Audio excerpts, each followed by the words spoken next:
कक्षा 9वीं के सभी स्टूडेंट ध्यान दें। अगर आपको अर्धवार्षिक परीक्षा में अच्छे अंकों से पास होना है तो आज की इस क्लास में सोशल साइंस का सेट बी मैं आपको बताऊंगी। पिछले वीडियो में मैंने आपको सेट ए बताया है। अगर आपने कंप्लीट नहीं किया है तो चैनल पर आप जाइए, आपको वीडियो मिल जाएगा। तो ज़्यादा समय नहीं लूंगी, बिना किसी देरी के शुरू करते हैं हमारा पहला प्रश्न। तो ये आपका पहला प्रश्न है, सही विकल्प चुनकर लिखिए। पहला है भारत में कितने राज्य हैं? तो भारत में कितने राज्य हैं? 28 राज्य हैं। दूसरा है किस राज्य में साक्षरता का प्रतिशत सबसे अधिक है? तो केरल इसका आंसर आपका राइट रहेगा। तीसरा है भारत में संसार की कुल जनसंख्या का कितने प्रतिशत भाग निवास करता है?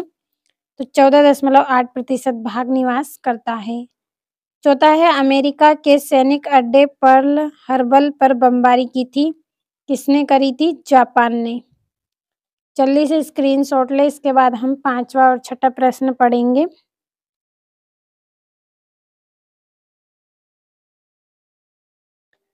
तो ये आपका पांचवा प्रश्न है, रॉबर्ट मुगाबे को किस वर्ष में राष्ट्रपति पद से हटा दिया गया? तो 2012 में इनको राष्ट्रपति पद से हटा दिया गया। छठा है सबसे अधिक लोकसभा सीटें किस राज्य में हैं? उत्तर प्रदेश राज्य में हैं। अच्छे से मेहनत करें और अच्छे से प्रश्नों को कंप्लीट करें और एग्जाम में आपका जो पेपर है वो 75 नंबर का है तो आपको 60 अंक मिलेंगे, केवल कंप्लीट आप अच्छे से करते चलें। ये आपका पहला प्रश्न रिक्तिस्तान का जो पहला प्रश्न है, डेमोक्रेसी यूनानी शब्द डेट से बना होता है, किससे बना होता है? ये डेमोक्रेसिया से, डेमोक्रेसिया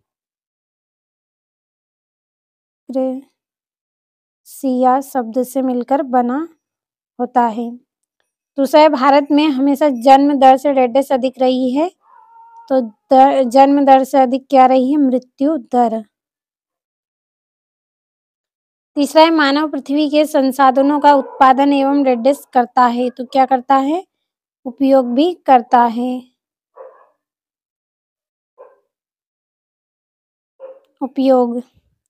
चौथा है उत्पादन को बढ़ाने के लिए भूमि और अन्य डेट साधनों पर बहुत दबाव पड़ा है, तो किस पर? प्राकृतिक।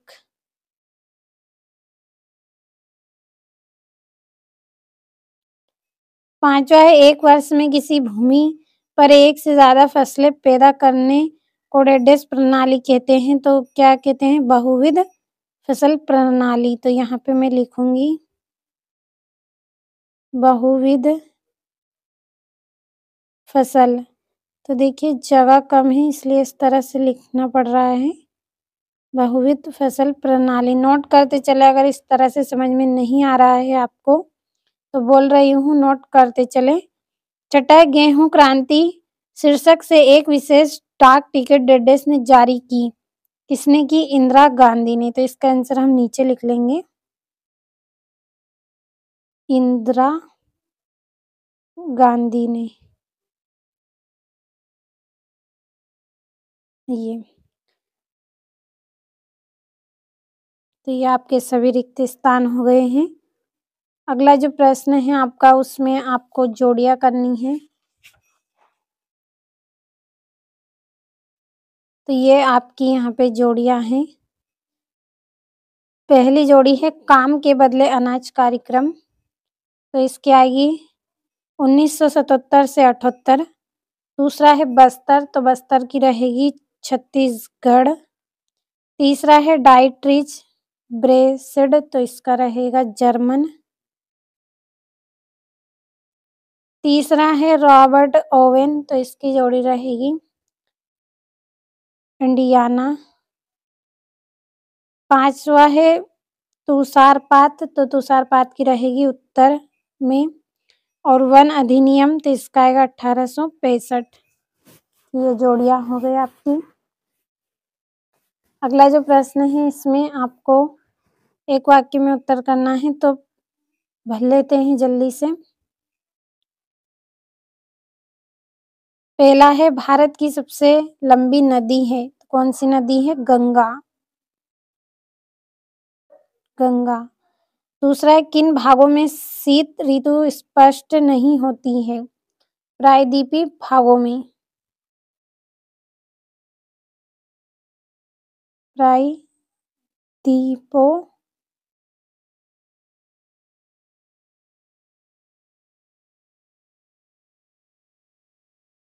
प्रायद्वीपीय भागों में। तीसरा है दूसरे विश्व युद्ध की शुरुआत कब हुई? तो इसका आंसर यहाँ पे लिख रही हूँ सितंबर 1939।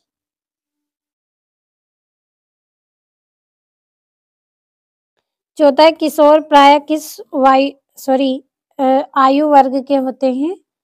तो इसका आंसर आएगा आपका 10 वर्ष से 19 वर्ष। पांचवा स्वतंत्र पार्टी के संस्थापक कौन थे? तो इसका आंसर रहेगा कन्हैया लाल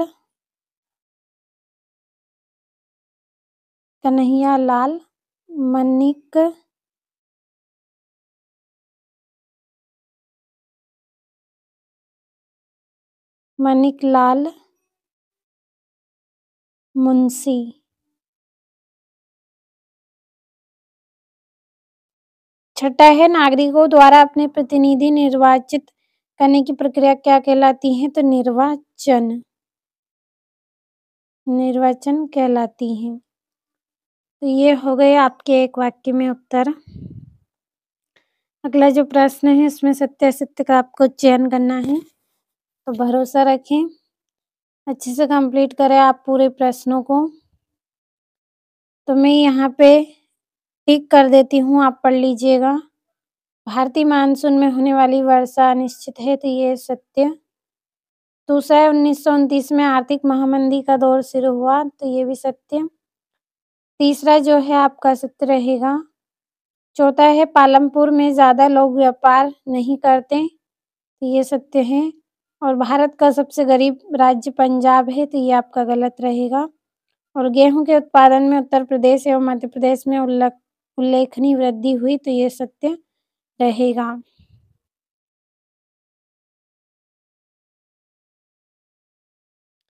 और ये आपके 2-2 नंबर के प्रश्न। तो जितने भी प्रश्न बता रही हूँ सभी को कंप्लीट करते चलें। मेरे द्वारा बताए गए प्रश्नों को भी आपको कंप्लीट करना है। अपने तरफ से भी तैयारी कर रहे हैं तो बिल्कुल आप तैयारी करें। ऐसा नहीं है कि जो मैं बता रही हूँ केवल आप उन्हीं को पढ़ें। आप दोनों तरफ से भी तैयारी अच्छे से करते चलें, क्योंकि आपको एग्ज़ाम में अच्छे अंक दिलवाना है। तो इसलिए मैं आपकी यहाँ पे मदद कर रही हूँ, तो केवल आप कंप्लीट करते चले पूरे प्रश्नों को। ये आपका 20वां है, 21वां 22वां प्रश्न। 21वें में भारत के मानचित्र में निम्नलिखित को दर्शाना है और समानता के अधिकार को स्पष्ट करना है आपको। और आपका 23वां है राष्ट्रीय ग्रामीण रोजगार गारंटी अधिनियम 2005 की मुख्य विशेषता आपको बतानी है। तो भरोसा रखें, कंप्लीट अच्छे से करें।